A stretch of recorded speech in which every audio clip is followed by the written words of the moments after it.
मन की चीखों को सुनने वाला वहां पर कोई भी नहीं था। अगर वहां पर कोई मौजूद था तो बस हरिया, जो कि अब एक भेड़िए में बदल चुका था। सुमन के बालों को पकड़कर घसीटते हुए वो जंगल के बीचों बीच एक जगह पर ले जा रहा था। अगली सुबह गांव में। अरे भाई, पता नहीं क्या बात है। अपने गांव का हरिया किसान और उसकी पत्नी सुमन दोनों गायब हैं। दोनों का कोई अता पता नहीं। अरे कैसी बातें कर रहे हो भाई, ये कब हुआ है? अरे पूरे गांव में खबर फैली पड़ी है। कल रात को दोनों खेत की तरफ जा रहे थे, लेकिन लौटकर आए ही नहीं। तो हो सकता है अपने खेत पर होंगे।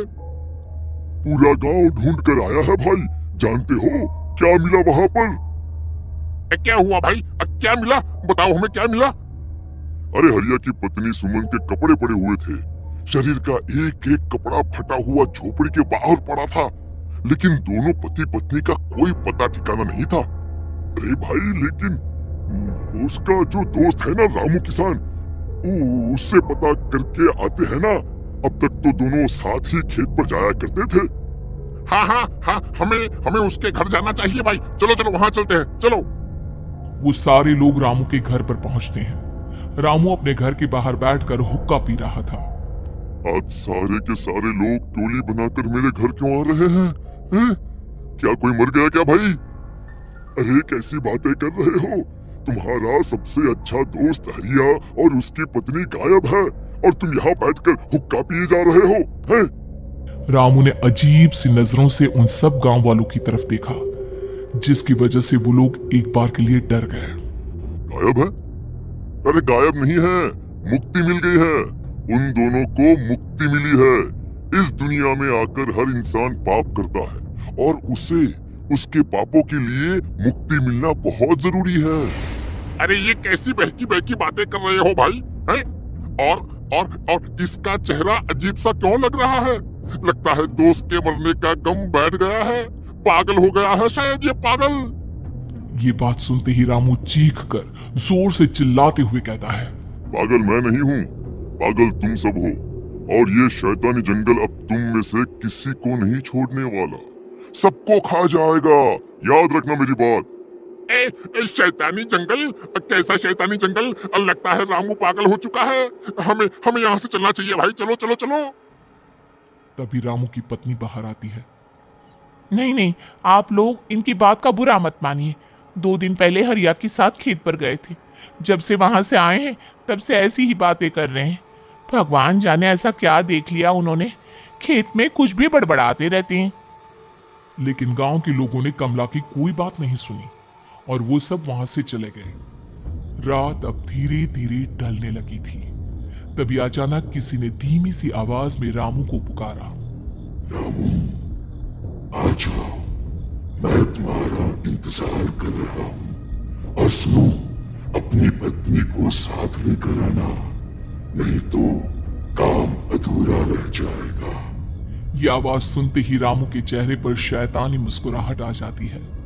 वो धीमे कदमों से अपने घर के अंदर आता है। क्या हुआ? तबीयत ठीक है ना अब आपकी? मैं तुझे अपने साथ खेत पर ले जाने आया हूँ, चल। मैं तुम्हारे साथ कहीं नहीं जाने वाली। मुन्ना गहरी नींद में सो रहा है और उसे अकेला छोड़कर मैं तुम्हारे साथ खेत पर नहीं आ सकती। वैसे भी तुम्हारे उन खेतों में भगवान जाने कौन सा राक्षस घूम रहा है, मुझे तो डर लगता है।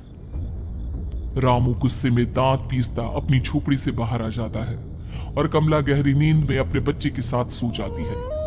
तभी अचानक रात को रामू की झोपड़ी के ऊपर एक साया वही गाना गुनगुनाते हुए घूमने लगता है जो हरिया के मोबाइल में बजा करता था। मैं मौत मौत जो बसती है चारों ओर, जो आएगी कहीं से भी निकल जाएगी सबको। मैं मौत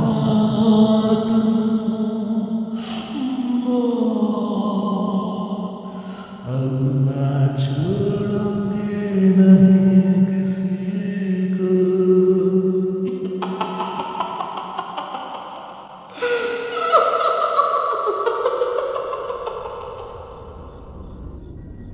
ये आवाज सुनकर रामू की पत्नी कमला की आंख खुलती है और वो देखती है कि उसका मुन्ना अपनी जगह से गायब था।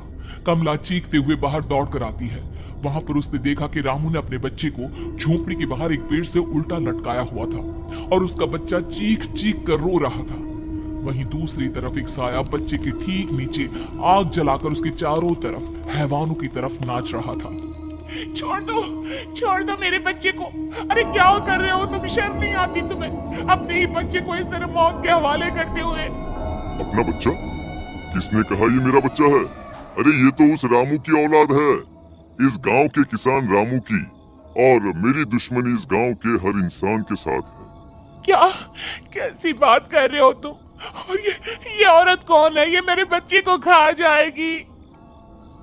तभी अचानक से उस साया ने एक बेहद खतरनाक दिखने वाली औरत का रूप ले लिया और उसकी आंखों से आग निकल रही थी। सही पहचाना तूने, मैं तेरे बच्चे को खा जाऊंगी। अगर तू अपनी इस हैवान पति रामू के साथ जंगल में नहीं आई, मैं तेरे बच्चे को खा जाऊंगी। लेकिन क्यों? आखिर क्या चाहती हो तुम मुझसे? मुझे जंगल क्यों ले जाना चाहती हो? औरत बुरी तरह से ठहाके मार मार कर जोर जोर से हंसने लगी और साथ में रामू भी। ये तो तुझे वहां चलने के बाद ही पता चलेगा ना। अगर तू नहीं आई तो थोड़ी देर में तेरा ये बच्चा आग में जलकर मर जाएगा। चल जल्दी। नहीं नहीं, मेरे बच्चे को छोड़ दो। तुम जहाँ कहोगे मैं तुम्हारे साथ चलने के लिए तैयार हूँ। और उसके बाद उस बच्चे को झोपड़ी में लिटाकर आगे आगे वो साया चल रहा था और उसके पीछे पीछे रामू अपनी पत्नी के बाल पकड़कर उसे घसीटते हुए जंगल की तरफ ले गया। जंगल में जाने के बाद कितनी खूबसूरत हो तुम। आज की रात बस तुम और मैं एक दूसरे के साथ रहेंगे। मुझे तुमसे बहुत डर लग रहा है।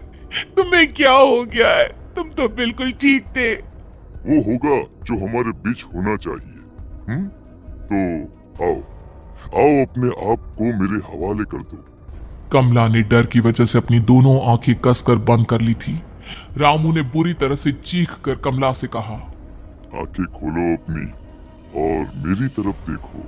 कमला ने जैसे ही अपनी आंखें खोली उसने देखा कि रामू एक खतरनाक खूनी हैवान में बदल चुका था। कौन हो तुम? जाने दो मुझे। क्या चाहते हो मुझसे? वही जो एक आदमी एक औरत से चाहता है। मैं तुम्हारा पति रामू नहीं, बल्कि इस जंगल का एक भेड़िया हूँ, और आज की रात तुम्हारे खून से अपनी प्यास बुझा जाऊं। और उसके बाद वो जंगल कमला की दर्दनाक चीखों से गूंज उठा। अगली सुबह कमला के कपड़े भी जंगल में उसी तरह पाए गए जैसे कि सुमन के पाए गए थे। इस घटना के बाद पूरे गांव में दहशत का माहौल था।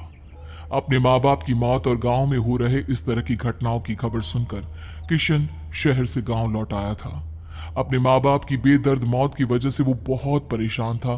तभी अचानक उसे अपने घर में खाट के नीचे पड़ा हुआ वो मोबाइल फोन मिला जो उसने अपने पापा हरिया को गिफ्ट किया था। अरे कितने प्यार से पापा के लिए मोबाइल फोन लेकर आया था। इसे एक दिन भी काम में नहीं ले पाए। और आखिर कौन है जो गांव में इस तरह की हत्याएं कर रहा है? क्या है इन सब के पीछे? क्या है? मुझे पता करना ही होगा, वरना एक दिन पूरा का पूरा गांव खाली हो जाएगा। इस गांव में एक भी जिंदा इंसान नहीं बचेगा। गांव के लोगों की मदद करने के इरादे से किशन अपने गांव से दूर एक दूसरे गांव में बहुत बड़े तांत्रिक के पास मिलने के लिए गया। तांत्रिक बाबा, अब आप ही कुछ उपाय बता सकते हैं। भगवान जाने हमारे गांव को किसकी नजर लग गई है। नजर नहीं लगी है, किसी ने तुम्हारे गांव को बद्दुआ दी है। किसी सताई हुई आत्मा का प्रकोप है, और अब वो पूरे गांव में किसी को नहीं छोड़ेगी जब तक उसकी आत्मा को शांति नहीं मिल जाती। अरे लेकिन ऐसा कौन है बाबा? किसकी आत्मा है और कैसे मिलेगी उसे शांति? मौत है, मौत कहीं से भी आएगी और सबको निगल जाएगी। इससे बचने का सिर्फ एक ही उपाय है, लेकिन उस उपाय को करना आसान नहीं होगा। जो भी उस उपाय को करने की कोशिश करेगा उसकी जान जा सकती है। भले ही मेरी जान चली जाए, लेकिन मैं अपने गांव के लोगों की जान बचाने की पूरी कोशिश करूंगा बाबा। तो ठीक है फिर, अगली अमावस की रात जैसा मैं कहता हूँ वैसा ही करना। अमावस की रात तांत्रिक के बताए अनुसार किशन अपने साथ केरोसिन लेकर जंगल की तरफ चल पड़ा। उसके हाथ में देवी के मंदिर का सिंदूर भी था। किशन जंगल के बीचों बीच पहुंचा। ये देखकर उसकी आंखें फटी की फटी रह गई। वहां एक उबलते पानी का तालाब था और कई लोगों की लाश लटक रही थी। किशन की माँ बाप की लाश भी वहीं थी। माँ, बापू, क्या हो गया? ये क्या हो गया? तभी वहां पर एक औरत और आदमी आते हैं। उन्हें देखकर किशन चौंक जाता है। गोपाल काका, आपकी तो 5 साल पहले मौत हो गई थी। और निर्मला काकी, आप? हाँ, मौत तो हो गई थी, लेकिन तुम ये नहीं जानते कि हमारी मौत कैसे हुई थी। क्या कहना चाहते हैं आप? कुछ नहीं, बस ये जान लो कि अब इस गांव में कोई जिंदा नहीं बचेगा। लेकिन क्यों काकी? क्योंकि 5 साल पहले इन गांव वालों ने मुझे डायन बताकर पत्थर मार मार के मार डाला। मेरी कोई गलती नहीं थी। गांव का एक बच्चा क्या लापता हुआ, सारा इल्जाम मेरी पत्नी पे डाल दिया। और जब मैंने निर्मला की जान बचाने की कोशिश की तो मुझे भी मार डाला। आपके साथ ये बहुत गलत हुआ काकी, लेकिन आप जो कर रहे हैं वो भी सही नहीं है ना? तुम यहाँ से चले जाओ वरना तुम भी नहीं बचोगे। हमारी आत्मा पिछले 5 साल से मुक्ति के लिए भटक रही है। चले जाओ यहाँ से। मौका देखकर किशन सिंदूर उन दोनों के ऊपर डाल देता है। उनका शरीर जलने लगता है और वो भयानक तरीके से चिल्लाने लगते हैं। अगले ही पल किशन उनके ऊपर केरोसिन डाल देता है और वो दोनों जल जाते हैं। किशन अपने माँ बाप और दूसरी लाशों का अंतिम संस्कार करवाता है और अपने घर लौट आता है, लेकिन वो अभी भी इस बात से अनजान है